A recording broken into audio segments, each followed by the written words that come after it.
The dismissal was as sharp and cold as the November wind rattling the carriage windows. "You are a botanist, Miss Meadows, a person of dirt and leaves, hired to catalogue my estate's overgrowth. You are here on my sufferance, and you will remember your place."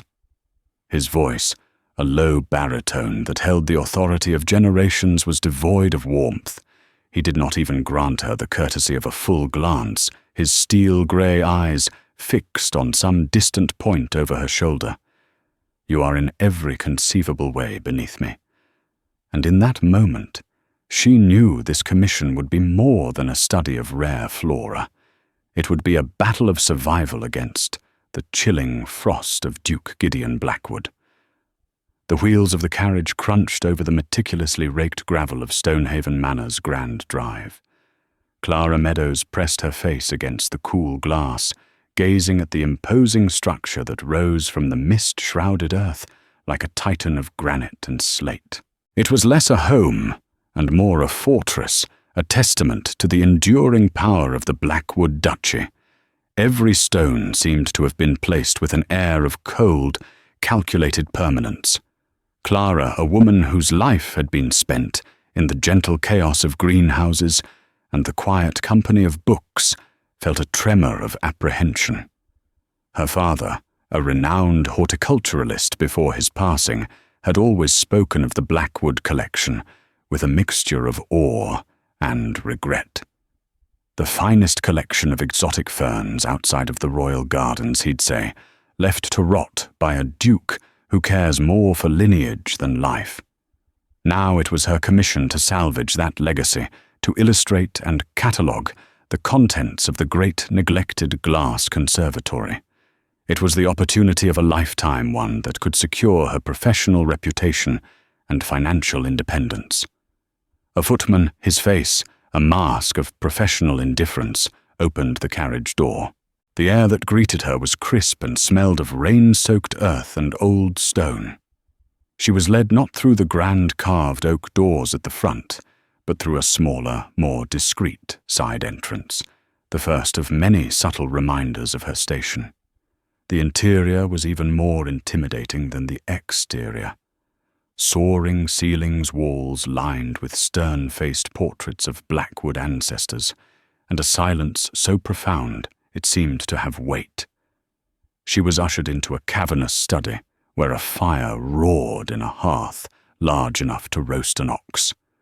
Bookshelves stretched to the ceiling, filled with leather-bound tomes that looked as though they hadn't been touched in a century. And then she saw him. Duke Gideon Blackwood stood by the large mullioned window, his silhouette a stark, unyielding line against the pale light of the overcast day. He was taller than she had imagined, with broad shoulders, encased in a perfectly tailored tweed jacket. When he turned, the full force of his presence struck her. He was not handsome in a charming, dashing way. His features were too severe for that. A strong jaw, a straight nose, and eyes the colour of a winter storm. There were lines of stress around his mouth, and a weary, haunted look in those grey depths that his arrogant posture could not quite conceal. He didn't offer a hand, nor a smile of welcome. His gaze swept over her simple but practical travelling dress with an expression that bordered on disdain. "Miss Meadows," he stated, his voice the low rumble of distant thunder. "Your Grace Clara," replied, dipping into a respectful curtsy. She kept her own gaze steady, refusing to be intimidated, though her heart hammered against her ribs. "Your father was Thomas Meadows, a respectable man, I am told. He had a certain talent."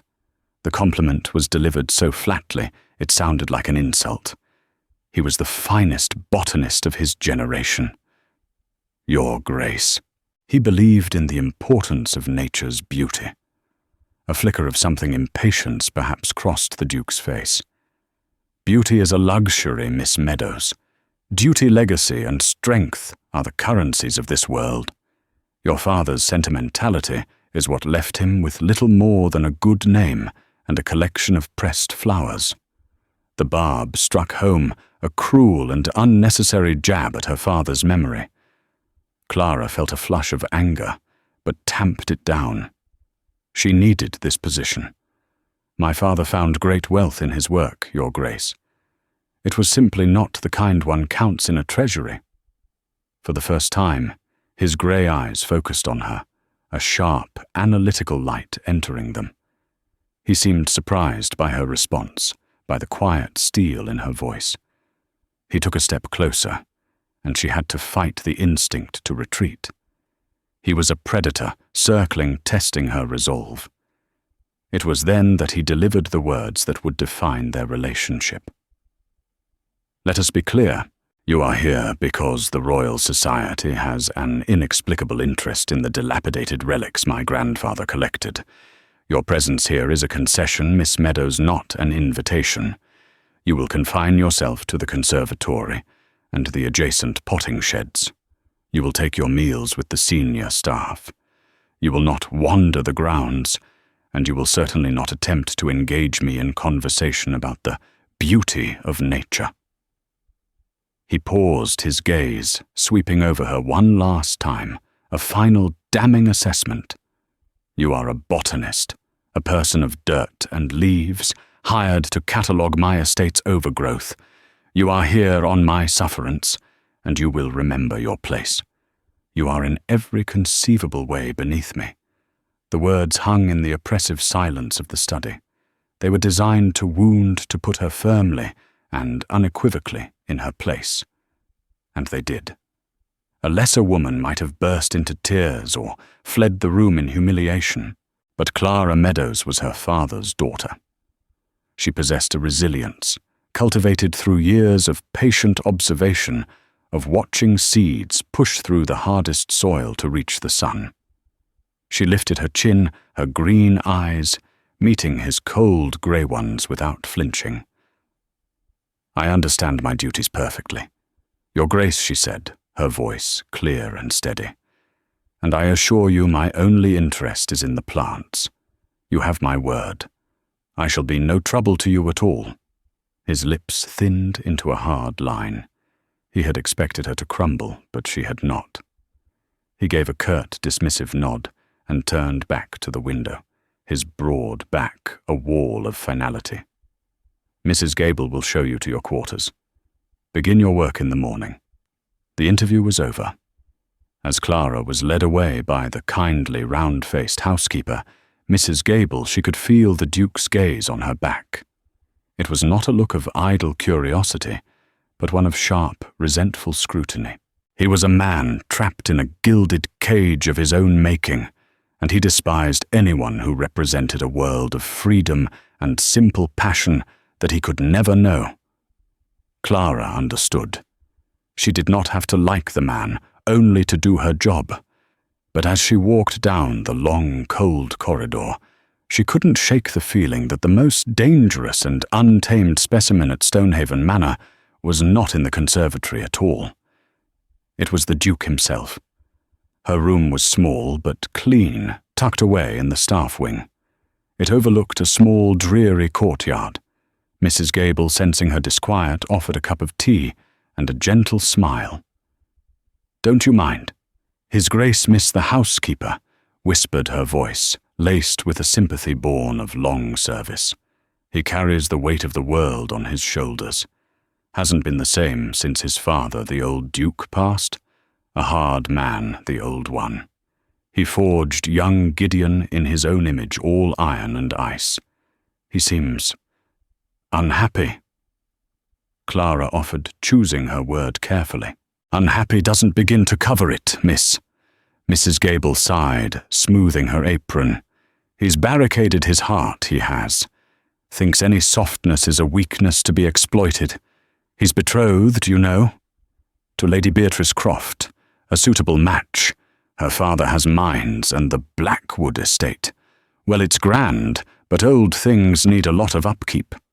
A marriage of convenience, then. Another bar on his cage." Clara felt a sliver of pity for the arrogant Duke, a feeling that surprised her. It was a fleeting emotion, quickly replaced by a renewed sense of purpose. She was not here to solve the Duke's problems. She was here to save a part of her father's world. She would face the frost, both outside and within Stonehaven's walls, and she would find a way to make something beautiful grow. The great conservatory was a wreck, a magnificent, heart-breaking wreck. Spanning the length of a cathedral, its iron framework, though rusted in places, still soared in graceful arches towards the sky. But many of the glass panes were cracked or missing, allowing the biting November wind to whistle through. Inside, it was a jungle of neglect. Once prized orchids had been choked by common ivy. Delicate ferns were crushed under the weight of overgrown vines, and the air was thick with the scent of damp decay. Yet to Clara it was a treasure chest waiting to be opened.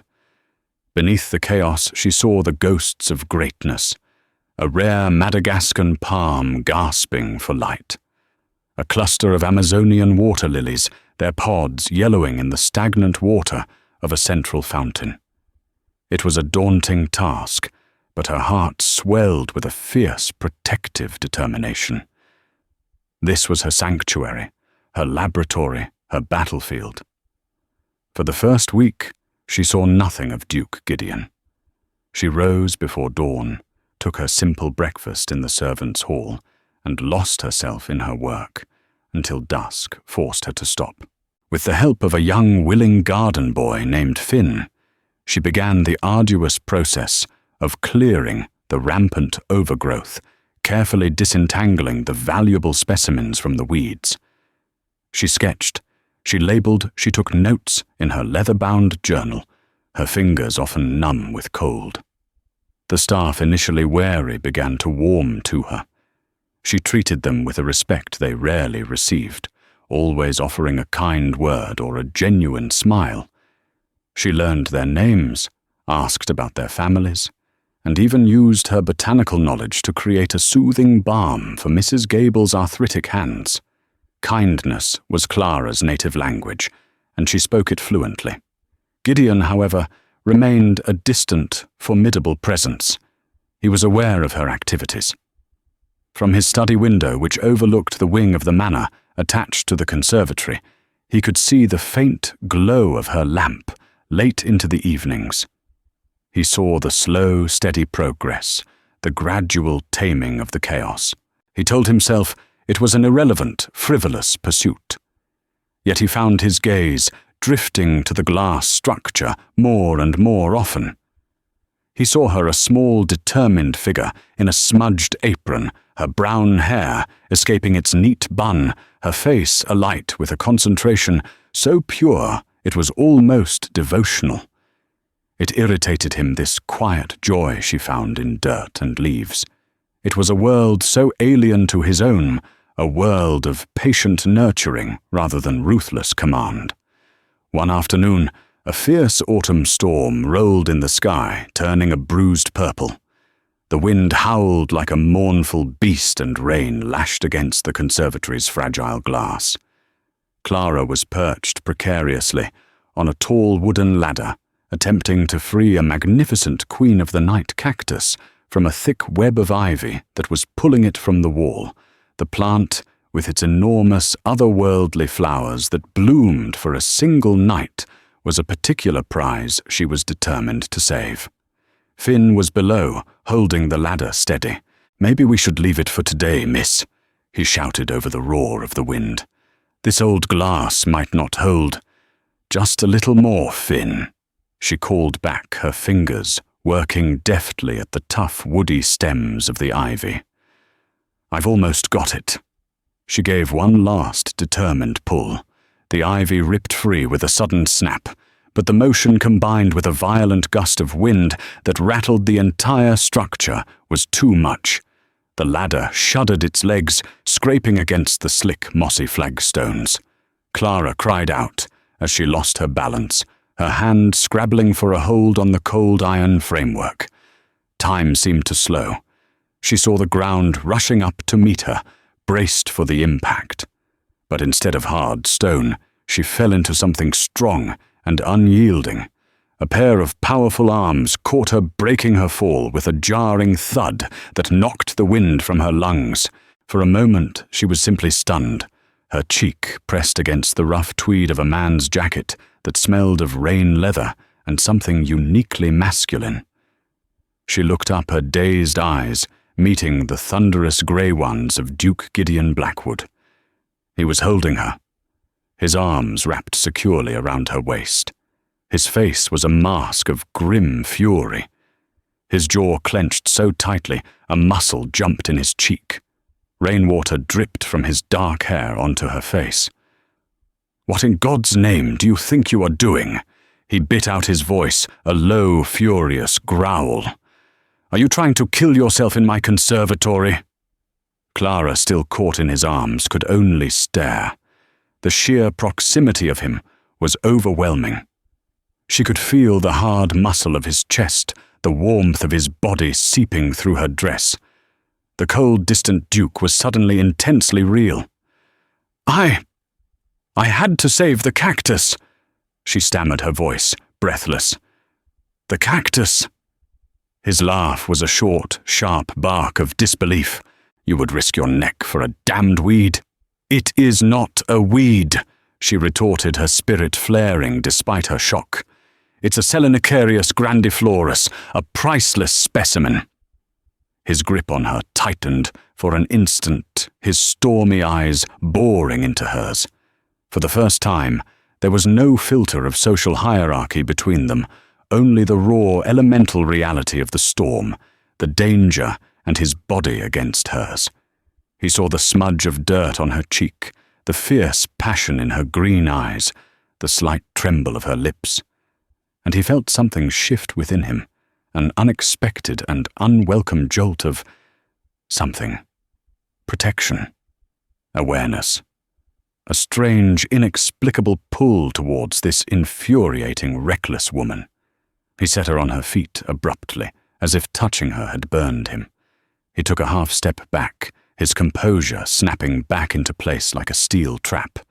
The arrogant mask was back, but she had seen the crack. "Your recklessness is a liability, Miss Meadows," he said, his voice clipped and formal once more. "From now on, no work will be done in hazardous conditions, and you will not climb ladders without proper supervision.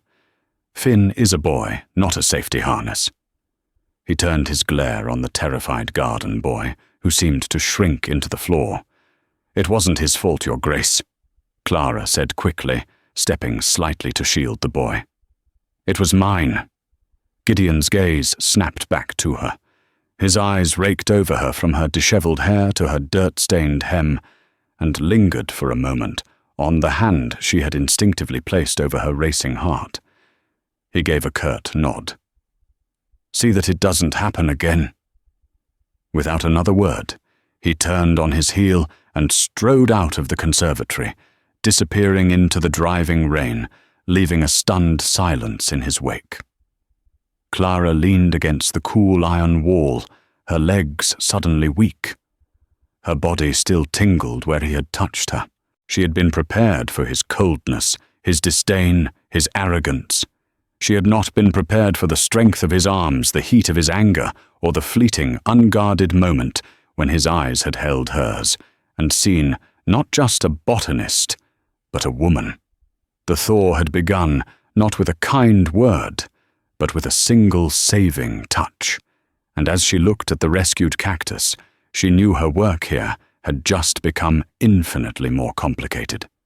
The incident in the conservatory marked a subtle but undeniable shift in the atmosphere at Stonehaven.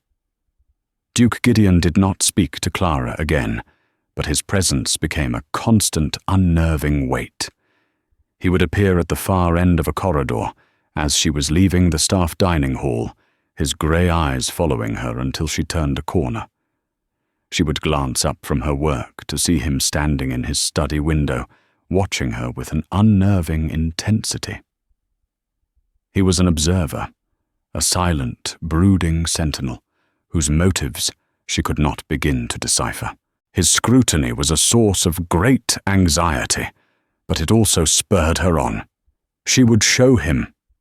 She would show him that her work was not frivolous, that the world he dismissed held its own form of legacy and strength. The conservatory began to transform under her dedicated care. Order emerged from chaos. Delicate blossoms starved for years began to unfurl in tentative bursts of colour. The air, once stagnant with decay, now carried the sweet, loamy scent of life. One crisp afternoon, as Clara was repotting a collection of rare slipper orchids, the sound of hoofbeats and carriage wheels on the gravel announced the arrival of visitors. Mrs. Gable bustling in with a tray of tea for Clara, a kindness the Duke pointedly ignored, wore a pinched expression. "It's Lady Beatrice Croft and her father," the housekeeper said in a low voice. "Here to discuss the wedding arrangements, I imagine, and they've brought Lord Percival Finch with them." At the mention of the last name, Mrs. Gable's lips tightened. A snake in fine clothing, that one. His family and the Blackwoods have been rivals for generations, always circling each other like vultures. He pretends to be a friend to his grace, but you'd be wise to keep your distance, miss. Clara had no intention of being anywhere near the Duke's grand company, but fate, it seemed, had other plans.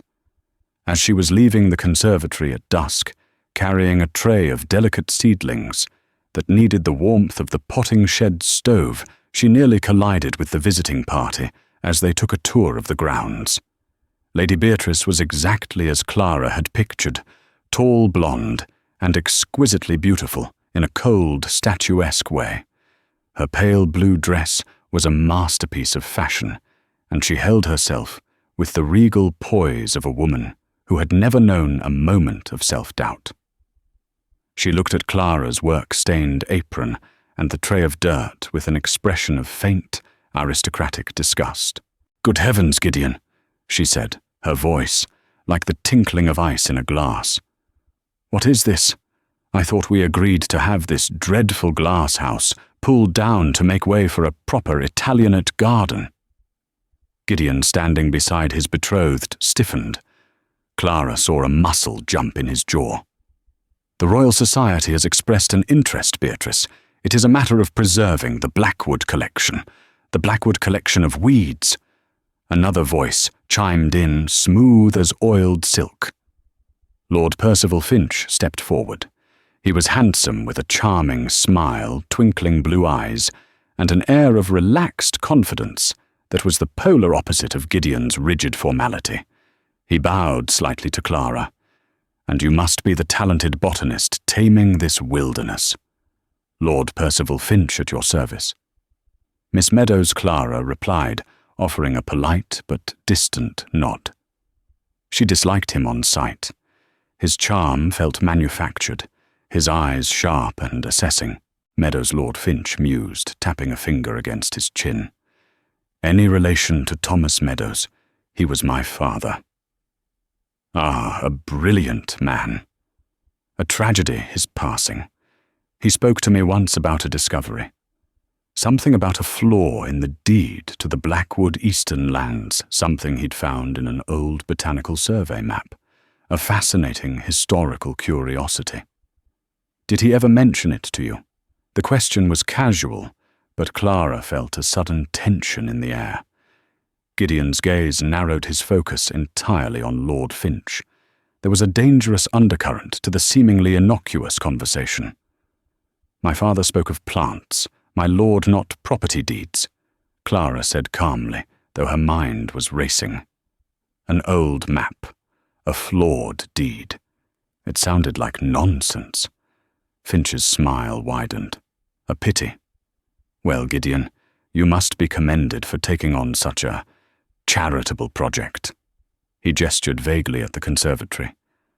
"Though I wonder if your resources might be better spent elsewhere. I hear the tenants in the West Quarter are struggling. One must keep up appearances, of course, but a duchy cannot run on appearances alone."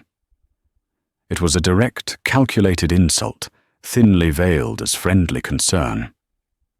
Lady Beatrice looked uncomfortable, while her father, a portly man with a florid face, merely looked bored. Gideon's face was like stone, but his eyes were blazing. "My tenants and my resources are my concern, Percival, not yours." Of course," Finch said, raising his hands in a placating gesture. "Merely the observation of a friend."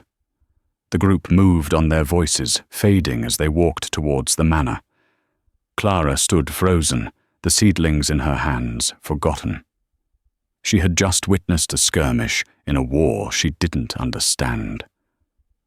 Finch's words about the tenants and resources confirmed Mrs. Gable's hints Stonehaven was in financial trouble, and his bizarre mention of a flawed deed. It was a threat. He was probing, searching for a weakness. Later that evening, unable to settle, Clara returned to the now silent conservatory. The moonlight streamed through the glass, painting the leaves in silver. She sought the quiet companionship of her plants, the only thing in this cold, complicated place that made sense. As she passed the small heated office, tucked in the back where she kept her records, she heard voices from the adjoining corridor. The Duke's office. Cannot be a coincidence. Beatrice. He mentioned the Eastern lands specifically. He knows something. It was Gideon's voice, tight with a controlled fury. "You are being paranoid," Gideon, Lady Beatrice's cool voice replied. "Percival is an incorrigible gossip, that is all. You give him too much credit. He is trying to ruin me. He wants to see the Blackwood name dragged through the mud. That land is the only unmortgaged asset we have left. If there is even a rumor of a disputed claim, my creditors will descend like wolves. Then you must finalize the agreement with my father. Our marriage will solve these temporary liquidity problems. My dowry will silence any rumors. It is the logical solution."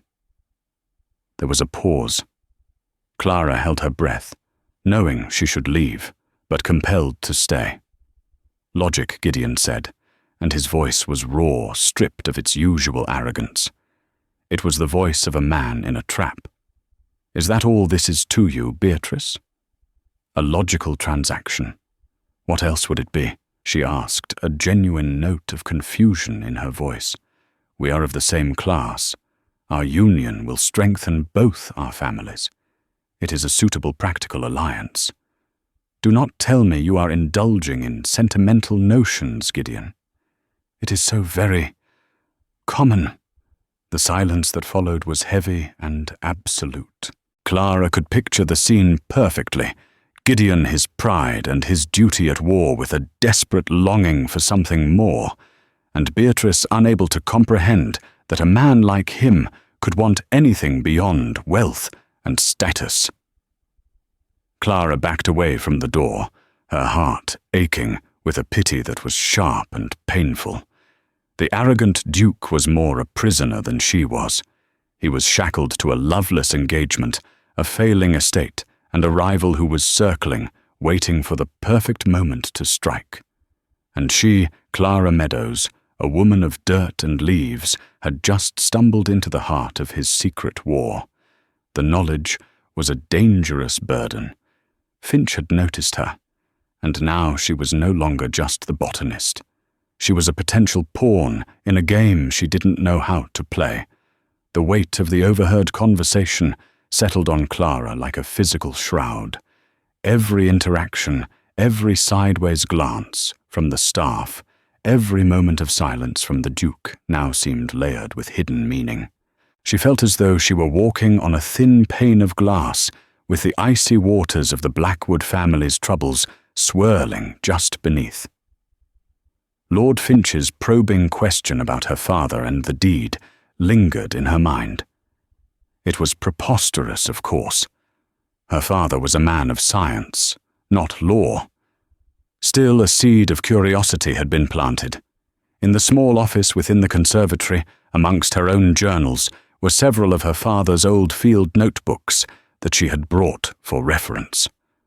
One evening, driven by an impulse she couldn't explain, she began to sift through them. Page after page was filled with his elegant script and precise, beautiful drawings of plant life. It was like hearing his voice again. Then she found it.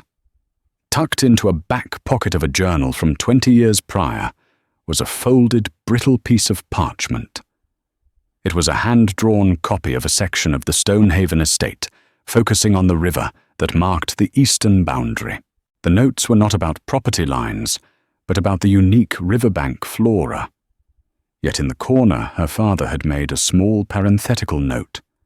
Surveyor's marker stone from 1720 appears to be a full 200 yards west of the position indicated on the duchy's official 1805 map.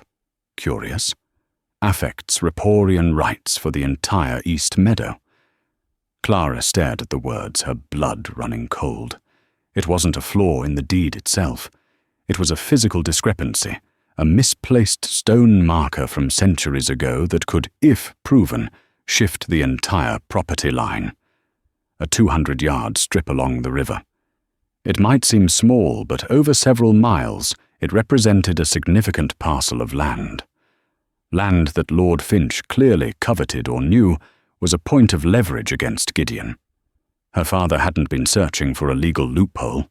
He had simply been an observant man who noticed a detail others had missed. And somehow Finch knew of it. The discovery left her feeling vulnerable, as if she were holding a lit match in a room full of gunpowder.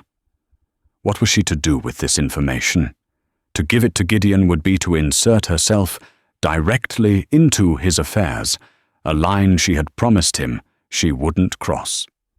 To ignore it felt like a betrayal, not just of him, but of her father's accidental legacy of truth. Her turmoil must have shown on her face. The next day as she worked, she felt a profound sense of weariness. Gideon, who had resumed his habit of observing her from a distance, must have noticed it too. His presence felt different today, less critical, more watchful. As dusk fell, bringing with it a soft, persistent drizzle, Clara gave up on her work. She couldn't concentrate. She wandered into the main part of the manor, intending to ask Mrs. Gable for a book from the library to distract herself. The house was quiet. As she passed the Duke's study, she saw that the door was ajar. A soft lamplight spilled into the corridor. She heard no voices, and assuming the room was empty, she took a step past. A floorboard creaked under her foot. "Who is there?" The voice from within was not the sharp command she expected. It was low and rough with exhaustion. "Forgive me, Your Grace," Clara said, hesitating in the doorway. "I was just passing. I thought the room was unoccupied." She peered inside. Gideon was not at his desk. He was standing before the grand fireplace, though no fire was lit. In his hand was a small silver-backed photograph frame, which he stared at with an expression of such profound, unguarded grief that it stole the breath from her lungs. The arrogant mask was gone, replaced by a vulnerability so raw it was painful to witness. He didn't order her away. He simply remained where he was, as if he lacked the energy to rebuild his defenses. "Come in," he said, his voice barely a whisper. He gestured vaguely toward the room. "Close the door." Hesitantly, Clara did as he asked, stepping into the lion's den. The silence was thick with his sorrow. She stood awkwardly unsure of what to do or say. Her gaze fell upon the portrait above the mantelpiece, a beautiful woman with kind, intelligent eyes and a gentle smile, her dark hair so like Gideon's. "My mother?" he said, answering her unspoken question. He set the photograph frame down on the mantel. It was a smaller, more candid picture of the same woman. She loved the conservatory. She was the one who began the collection of orchids. She said that beauty wasn't a luxury, but a necessity, a reminder that even in the coldest winters, life persists. He was quoting Clara's own words back to her, the ones she had used to defend her father. The realization sent a shiver through her. He had listened. He had remembered. "She passed away when I was 15, he continued, his voice hollow. After that, my father sealed the conservatory doors. He said it was a foolish, sentimental waste of space. He taught me that emotion was weakness, that the Blackwood name was a shield, a weapon, and a burden, one that must be carried without complaint.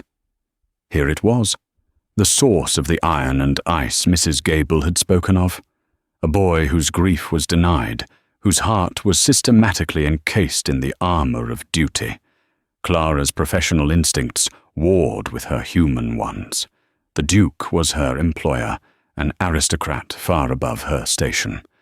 But in this moment, he was just a man drowning in old pain. All her fear of him, all her resentment of his arrogance, dissolved into a simple, powerful wave of compassion. She moved quietly to a small side table where a carafe of water and glasses sat. Without asking, she poured a glass and walked over to him, holding it out. He stared at the glass, then at her face. His grey eyes were shadowed, lost in the past. He seemed surprised by the simple gesture. For a long moment, he didn't move. Then slowly, as if it took a monumental effort, he reached out and took the glass from her. His fingers brushed against hers, a fleeting touch of warmth that was shockingly intimate in the quiet room. "Thank you," he murmured, and the words sounded foreign on his lips. He drank the water, the simple act seeming to ground him.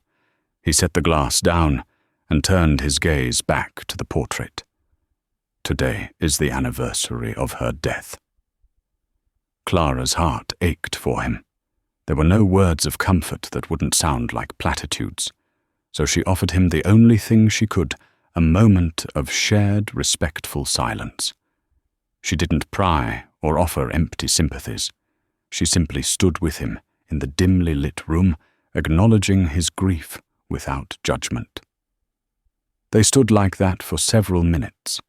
The only sounds were the soft ticking of the mantel clock and the gentle patter of rain against the window panes. It was a strange, fragile truce. In that room, they were not duke and botanist, not aristocrat and commoner. They were two people brought together by the scent of rain and the ghost of a shared belief in the necessity of beauty. Finally he stirred, turning from the fireplace.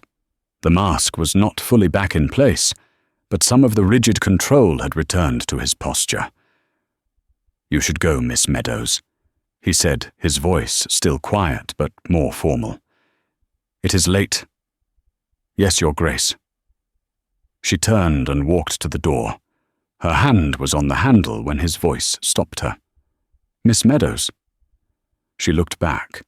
He was watching her, and the expression in his eyes was complex, a mixture of his old austerity and a new, unsettling awareness. "The conservatory," he said slowly. It looks better. My mother would have been pleased. It was the closest he could come to a true compliment, to an admission that her work had value. It was a tiny seed of respect planted in the barren soil of his grief. "Good night, Your Grace," Clara whispered, and slipped out of the room, her heart beating a frantic, unsteady rhythm. She had gone to the study seeking a distraction, and had found the Duke's soul laid bare for a fleeting, unforgettable moment. And she knew with terrifying certainty that nothing at Stonehaven would ever be the same again. The Duke's brief moment of vulnerability changed everything. The invisible wall between them, once solid and impenetrable, was now fractured. Gideon no longer confined his observations to his study window. He began to appear in the conservatory itself. At first his visits were briefer and silent. He would stand at the far end of the great hall, his arms crossed over his chest, watching her work. He never offered to help, never commented on her progress beyond that one grudging compliment. Yet his presence was a loud declaration.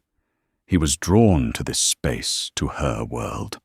Clara, in turn, found herself acutely aware of him.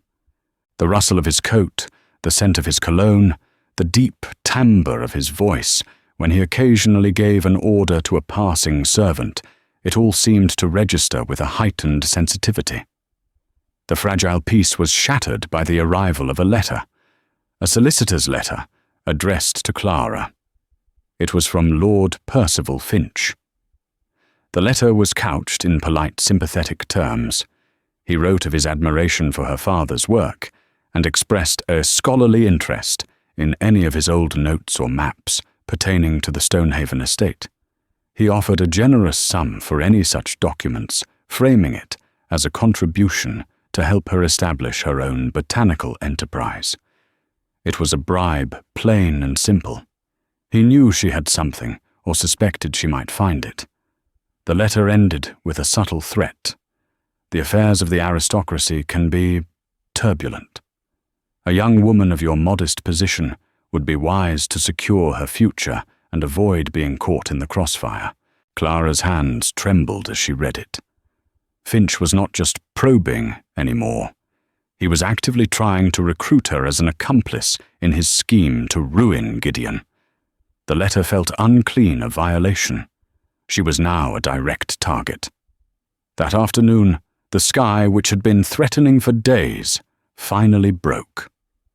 A violent thunderstorm erupted, a furious assault of wind, rain, and hail that hammered against the conservatory's glass panes with the force of thrown stones. The sound was deafening. Clara and Finn had been working to secure a loose pane when the storm hit its peak. A particularly vicious gust of wind, accompanied by a deafening crack of thunder, caused a large, already cracked pane directly above them to shatter. "Look out!" Finn yelled, shoving Clara backwards. A shower of glass rained down where she had been standing moments before. She stumbled back, falling against a workbench, her heart leaping into her throat. At the same moment, the main door to the conservatory burst open, and Gideon strode in his face, a thunderous mask of alarm. "Are you all right?" he demanded, his voice cutting through the roar of the storm. His eyes scanned her for injury, a raw, primal fear in them that stunned her. "I'm fine," she breathed, gesturing to Finn. He pushed me out of the way. Gideon gave the boy a curt, approving nod before turning his attention to the gaping hole in the roof, where rain was now pouring in, soaking a bed of delicate tropical flowers. "This structure is a death trap," he growled more to himself than to her. He began shouting orders to Finn and another groundskeeper who had followed him in, directing them to find tarps to move the most vulnerable plants. He worked with a fierce, focused energy, his ducal authority replaced by practical command. He stripped off his expensive jacket, rolling up his sleeves, seemingly oblivious to the rain plastering his white shirt to his muscular frame. He was strong, efficient, and completely in his element. Clara, recovering from her shock, joined in her knowledge of the plants guiding their efforts.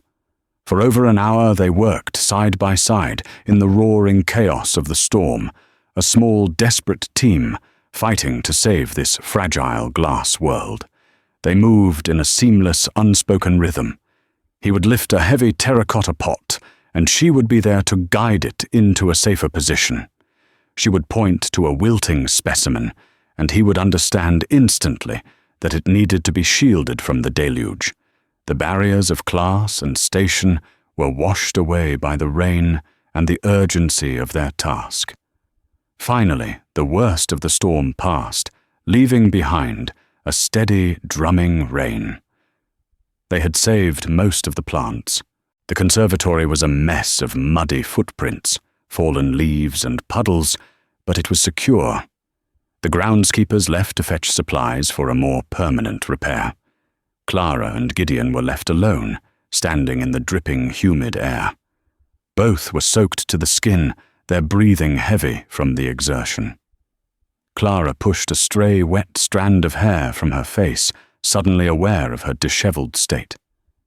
Gideon looked at her, his grey eyes dark and unreadable in the gloom. "You are a fool to work in this place," he said, but the words lacked their usual bite. There was a grudging respect in his tone.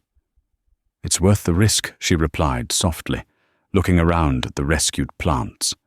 He took a step closer. The space between them felt charged electric.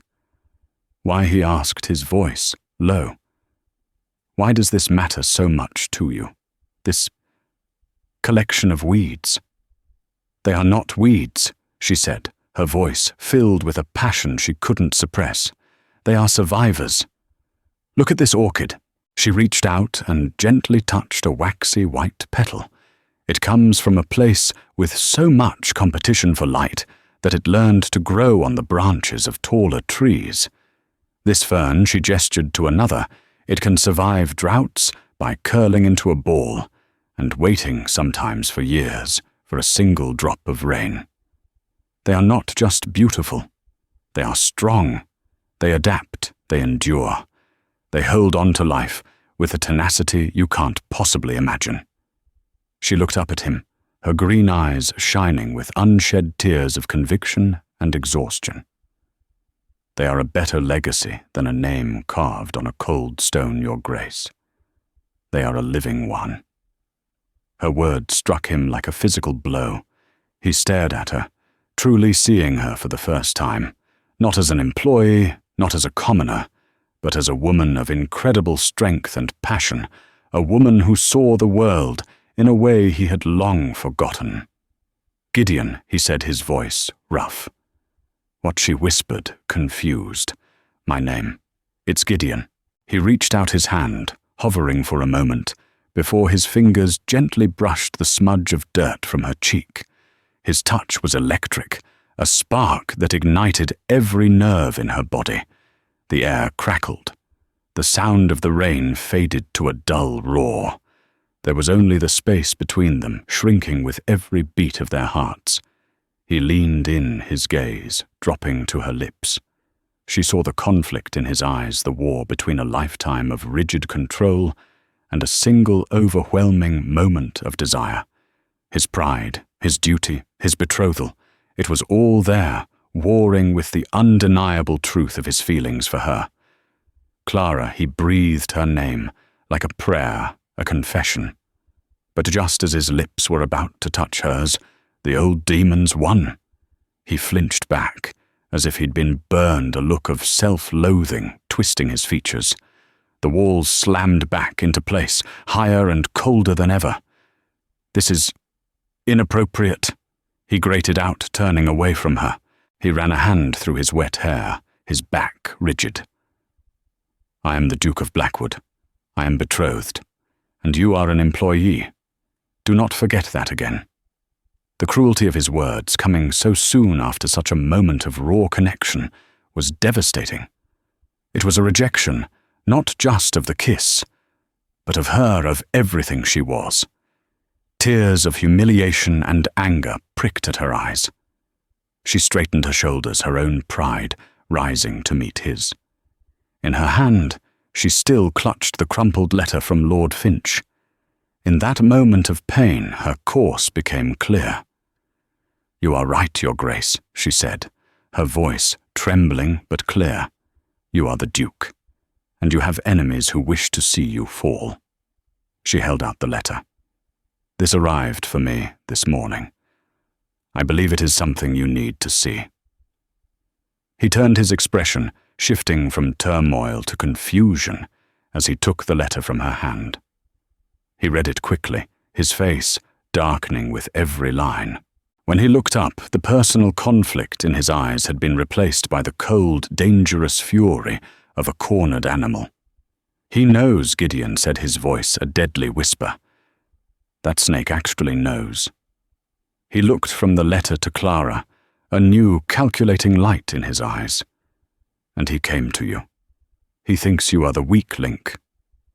The storm inside the conservatory had passed, but a far more dangerous one was just beginning to break, and they were standing directly in its path together. Lord Finch's letter transformed the conservatory into a war room. The line between Duke and botanist vanished, replaced by a desperate intellectual partnership. Gideon and Clara spent hours hunched over dusty maps and ledgers, his strategic mind combining with her meticulous eye for detail. A fragile intimacy grew between them in the long lamplit nights. "He underestimates us," Gideon murmured, once his hand covering hers on an old document, the word us binding them together against the coming storm. The storm arrived in the form of an invitation. Lady Beatrice, oblivious, planned a grand hunting party with Lord Finch as the guest of honour. This provided the perfect stage for Gideon's risky gambit. "He thinks you are a pawn," he told Clara, his eyes dark with intensity. "Tonight you will act the part."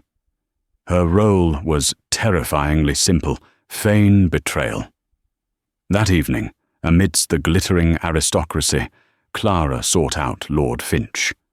Playing the part of a frightened woman seeking self-preservation, she told him she had found her father's proof and would sell it. Finch, blinded by arrogance, took the bait. "Meet me at the boathouse tomorrow at noon," he purred, confident in his victory. "Bring the journal." The next day, Clara walked to the riverbank, her heart hammering, while Gideon and a trusted estate manager hid in the woods nearby. The exchange was tense. Finch snatched the journal and flipped to the crucial page, his eyes gleaming with greed. As he read the entry aloud, his triumphant expression curdled into disbelief. With her skill in calligraphy, Clara had subtly altered her father's note. It now read that the surveyor's stone confirmed the Duchy's original map, declaring all rumours to the contrary unfounded. "What is this?" Finch snarled, realising he'd been played. At that moment, Gideon stepped out from the trees, his face like granite. "Attempting to bribe my staff and fabricate a land claim," Percival Gideon's voice was lethally calm. "I believe my solicitor will be very interested in this story." Caught and utterly humiliated, Finch threw the journal to the ground and stormed away, his plot in ruins. In the ensuing silence, Gideon turned to Clara. The tension of the confrontation dissolved, leaving only a raw, overwhelming emotion in its wake. He strode toward her, his eyes full of a wonder and gratitude that words couldn't express. He cupped her face in his hands. "Clara," he said, his voice thick with feeling, "you saved me. You saved everything." This time, when he leaned in and captured her lips with his, there was no hesitation. It was a kiss of gratitude, of partnership, and of a passionate love that had finally broken through stone and soil. The gardener's gambit had not just saved an estate, it had claimed the Duke's heart. The defeat of Lord Finch was swift and absolute, but the true resolution awaited within Stonehaven's walls. The kiss by the boathouse had created a truth that could not be ignored, a fact Lady Beatrice Croft recognized the moment she arrived to confront Gideon. "I have heard the most absurd stories about you and the botanist," she began, her voice brittle. Gideon faced her, his posture no longer rigid with duty, but straight with conviction. "Miss Meadows displayed a loyalty and intelligence that saved this estate. The engagement is over, Beatrice." He didn't need to say more. She saw the truth in his eyes, a warmth and admiration he had never shown her. With a cold, dignified nod, she removed her ring and left, severing the final tie to his old life. He found Clara in the conservatory, the golden afternoon light illuminating the vibrant life she had coaxed from the dust. He walked to her, taking her work-stained hands in his. "I said once that you were beneath me." He began, his voice thick with shame. "I was wrong. I was the one living without light, buried under the weight of my name. You came here and cultivated life, not just in this place, but in me. I love you, Clara Meadows, not as a duke, but as a man who will spend the rest of his life trying to be worthy of you." Tears streamed down her face as she fell into his embrace. The wedding was a quiet affair, and the new Duchess brought a vibrancy to the old manor it had not seen in generations. Some months later, as they walked through the thriving conservatory, Gideon pointed to a new, magnificent crimson rose. "I commissioned a new cultivar," he said, smiling. They asked its name.